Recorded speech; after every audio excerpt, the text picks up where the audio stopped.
Right, the entire downfall of Manchester United explained in 5 minutes. Let's see how accurate this video is. As someone who witnessed it, saw it firsthand, I've seen the destruction of my club. Let's see. Right, so we begin in 2003.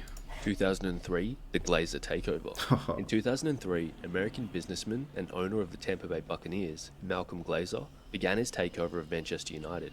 He used a leveraged buyout, meaning he borrowed money to buy the club, and then put that debt onto United's books. The darkest day in Manchester United's history. By 2005, the Glazer family had full control over the club. Oh God. Since that point, there has been no attempt to treat Manchester United like a football club under their ownership. Facts. With the Glazers taking millions home annually, even in years when the club underperforms. The club did not even have a director of football until 2021.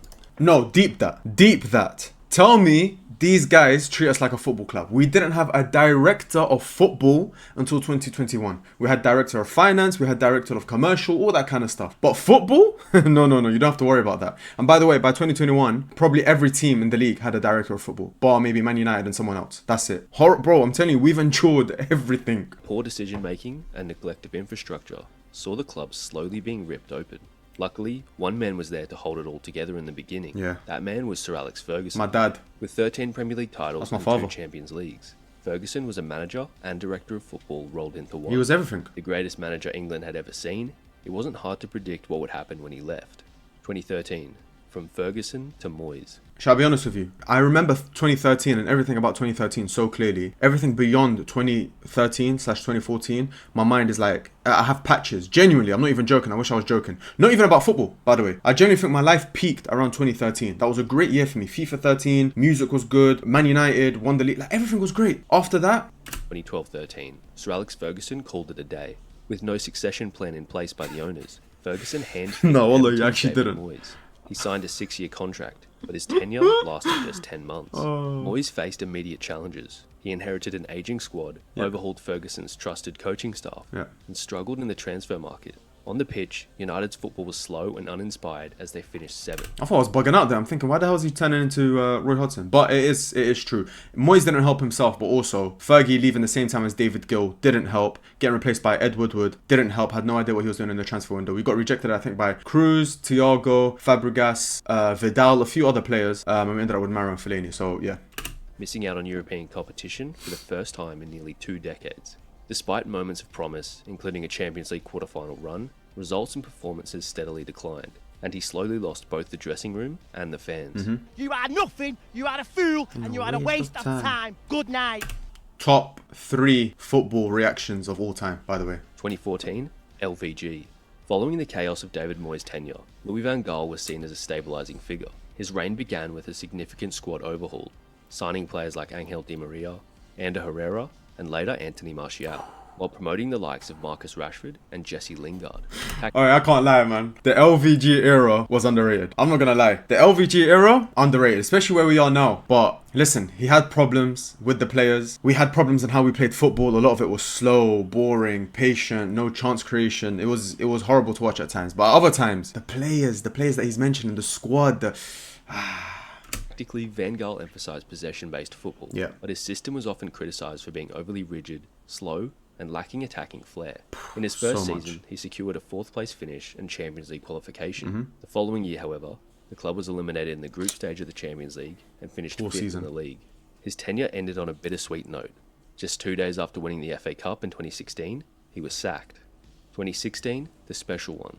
Appointed for his winning pedigree, Jose Mourinho's first season saw success. Again, Mourinho era, underrated. One thing I'll say about Mourinho and the players that he signed, and I remember Mikel Antonio, I think, came out at the time and said it, that particular season. I think Man United played West Ham in the first match of the Premier League season or something. I think we beat them like 4-0, I can't remember. Mikel Antonio came out and said, trust me, Man United are back. Like, we couldn't get the ball off them. Like, they were so dominating, so physical, so hard to play against, quick, powerful. And I'd say, like, physically, I think that's the best we've ever been post Sir Alex. Maybe even, you could even compare it to certain Sir Alex teams and say, we're more physical. We just were. Like, we had Ibra, we had Fellaini, we had Pogba, Rashford was quick, you had Rojo, you had all these beasts. Like, there's so many that I'm probably forgetting. Very Lukaku. You had a very physical team. So I would say that Mourinho did put together a decent team. Obviously, it became very sour towards the end. That I'm not gonna deny. I think out of every manager, the end of Mourinho was probably the worst when compared to the end of the other managers. So the end of Van Gaal, the end of Moyes, and then obviously we're going to get into Ole and other managers. But the end of Mourinho, man, I wanted him out so badly. United winning the League Cup,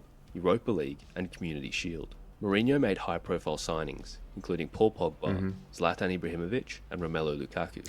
In 2017-18, United finished second in the Premier League with 81 points, a feat that Mourinho claimed was his greatest ever achievement. That is how people believe him, by the way, is ridiculous. Mourinho has got this ability to just turn, like, if the pressure's on him, he's the most press-resistant manager. If the pressure's on him, if the blame is on him, he will make you believe that it's not his fault in the slightest. To say my greatest ever achievement is finishing second, I would believe you if you're an Ole Gunnar Solskjaer. I would believe you if you're like a Ten Hag or something. Jose Mourinho won the treble with Inter Milan. Jose Mourinho won back-to-back Premier Leagues with Chelsea, transformed their whole lives. And you're telling me I'm going to believe that finishing second with Man United, and you saw how big the gap was, bro. Like 20 points. Come on, man. His pragmatic defensive playing style drew criticism for lacking flair, a departure from United's traditional attacking ethos. Mourinho clashed publicly with players, notably Pogba, criticised the club's transfer policy, and appeared increasingly isolated, and was sacked in December 2018.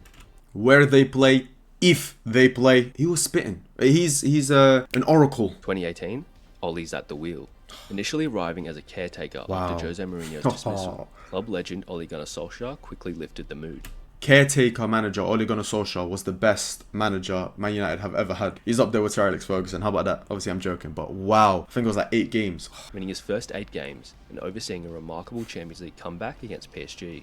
He promoted players like Mason Greenwood and revitalised the careers of Marcus Rashford and Luke Shaw. The team finished 3rd in the Premier League in 2019-20 and 2nd in 2020-21. United also reached multiple semi-finals and the Europa League final in 2021, but lost to Villarreal on penalties. Despite some high points, Solskjaer struggled tactically against top sides, lacked consistency, and often relied on individual brilliance. I don't think it was just against top sides, by the way. Against smaller sides, we struggled to break them down. Once they done their low block, where they're like, okay, we're not going to attack. The thing is with Solskjaer, he wanted the opposition to attack. That way, we can catch them on the counter-attack, which is what his game plan was. It was counter-attacking, quick football. If the opposition sat back and said, you know what, we're going to let you have the ball, Man United. We're going to give you 70% possession. We had no idea what to do. Big signings like Bruno Fernandes made an impact, but others, such as Donny van de Beek and Jadon Sancho, underperformed. The 2021-22 season began with high expectations following the arrivals of Cristiano Ronaldo and Rafael Varane, but results collapsed and Solskjaer was sacked in November 2021. 2021, open heart surgery. Solskjaer was replaced by German manager Ralf Rangnick on an interim basis. The most notable part of his tenure was his open criticism of the club, stating that open heart surgery was required to fix its issues. Let's quickly rattle through a couple of facts. Commercially focused ownership, neglect of footballing structure, diabolical transfer strategy, lack of identity. £1.6 billion spent post-Fergie, and you would struggle to name me more than 2 or 3 good signings in that era. You would struggle. Zlatan is up there with one of our best. He didn't cost anything. You're looking at Bruno Fernandes, you're looking at a few other players here and there, but nothing great. No director of football. Poor. Lack of identity. Let me just break down to you how Man United had no game plan after Sir Alex, So you got Sir Alex, who's known for his style of play, wing play, fast, counter-attacking type football, right? From Sir Alex, we go to David Moyes, who's pragmatic, defensive, doesn't really know what to do with a big team. He's never really managed a big team. Cool. From that, we switched to possession-based football, one of the most possession-based managers in the world at the time, in Louis van Gaal. We get rid of him. We then bring in Jose Mourinho, who's known for his strong defense, and again, just hitting you on the counter, hitting you where it hurts, having that killer blow to win the game, and obviously being very physical and not the quickest football, right? From there, you go to Ole Gunnar Solskjaer, who's an ex-club legend, a new manager, but again, likes counter-attacking football, doesn't really want to have the ball too much, and isn't tactically the best manager. You're counting on his man management abilities, really. So that just goes to show you from the very top, from the people who are making the decisions on who should we hire, what's the game plan, what's the strategy, there is none. There's no proactiveness, there's no planning ahead. It's just, okay, this manager failed, what should we do next? Like, you even see it until now. Ralf Rangnick was spitting, man. Ralf Rangnick was spitting. Decline in standard and culture. 2022, Ten Hag ball. Oh god. The next man up was Erik Ten Hag. Oh god. His first season brought silverware as United won the Carabao Cup, while also leading the team to the FA Cup final. In his second season, United regressed. Questions arose about Ten Hag's tactics, player management, and recruitment, particularly after high-profile signings like Antony underperformed. I think Ten Hag set us back most in terms of playing squad. Everyone else inherited a decent playing squad. He left Amorim with absolute duds. Bro, this guy's talent ID, I'll always say it, this guy's talent ID is the worst I've ever seen out of any Man United manager ever. He got rid of Alvaro Fernandez, who has just signed for Real Madrid for 50 million euros, but he got rid of him. Why? To play Luke Shaw, Malacia, and then even when Malacia and Luke Shaw were unfit, he went and signed Reguilon on a loan to cancel it in January. What are you doing? You've got Alvaro Fernandez right there, sanctions the selling of him, goes to Benfica, shells it up, impresses there, and has now earned a move to Real Madrid. Not to mention Anthony, Højlund, Anana. This guy's talent ID is horrible. Sacked in his third season as the team only secured 3 wins from the opening 9 matches, placing them 14th. 2024, Ruben and Inos. Sir Jim Ratcliffe's Ineos Group completed its minority investment in Manchester United in February of 2024, while Ten Hag was in charge, horrible day, acquiring a 27.7% stake in the club. This deal granted Ineos control over Manchester United's football operations, while the Glazer family retained majority ownership and commercial oversight. With football in control, I'm sorry, we waited so long for the Glazers to sell. We waited, you're looking at like 20 years of Man United fans wanting the Glazers out. Finally, news comes out that they're putting the club up for sale or they're looking for investment. You've got Qatar there who want to buy the whole club, want to remove any Glazer residue out of the club. Then you've got Ineos who want to invest in the club and leave the Glazers in charge, but will look after the footballing operation. So they left the Glazers in charge, and when it came to the football operation, they've made us worse. How can I be sane as a Man United fan? I've seen my club go from one of the best teams in the world to a joke. Finally, we get a savior in Qatar who's going to come and buy everything and build a new stadium, build everything. Then Ineos come in and say, no, it's fine. Glazer, stay in charge. We'll take over and we're going to make Man United worse. Ineos brought in Portuguese manager Ruben Amorim, and so far, he has led Manchester United to a Europa League final, which they lost to Spurs, and their worst finish in Premier League history. Is this rock? No, we finished 15th. Whoa. Why are you taking a screenshot at 37? Huh? Play the full 38 games, bro. We finished 15th, not 16th. Have some respect. It's Man United. Premier League history. Is this rock bottom, or could the club fall even further?